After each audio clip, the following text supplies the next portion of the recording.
Mastering English. Prepositions of place made simple. Hello and welcome back, language learners. Today we're going to dive deep into the world of prepositions of place. These tiny words have a big job in the English language. They tell us where things are. So, grab your notebooks, and let's get started. Prepositions of place are words that indicate the location or direction of something. They answer the question, where? Here are some of the most common ones. In, on, at, by, above, below, under, over, near, next to, between, among, and behind. For instance, the book is on the table, or the dog is under the bed.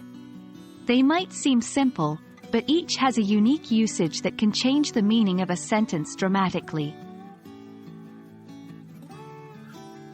The preposition in is used when something is enclosed or surrounded. We can use in for cities, countries, or larger geographical areas. Also, it's used for rooms and other enclosed spaces. For example, she lives in London, or the keys are in the drawer. The preposition on is used when something is in contact with a surface, usually the top surface. It's used for streets, roads, and smaller geographical areas. For instance, the picture is on the wall, or she lives on Maple Street. The preposition at is used when something is at a point or specific location.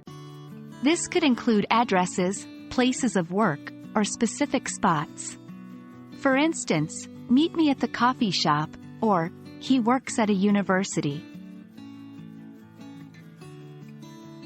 There are many other prepositions of place like by, above, below, under, over, near, next to, between, among, and behind. Each of these prepositions can help give more specific details about location. For instance, the restaurant is next to the theater, or the cat is hiding behind the couch. And that's a wrap on our review of prepositions of place. Remember, prepositions can be tricky, but practice makes perfect. So keep using them in your daily English conversations, and you'll become a pro in no time.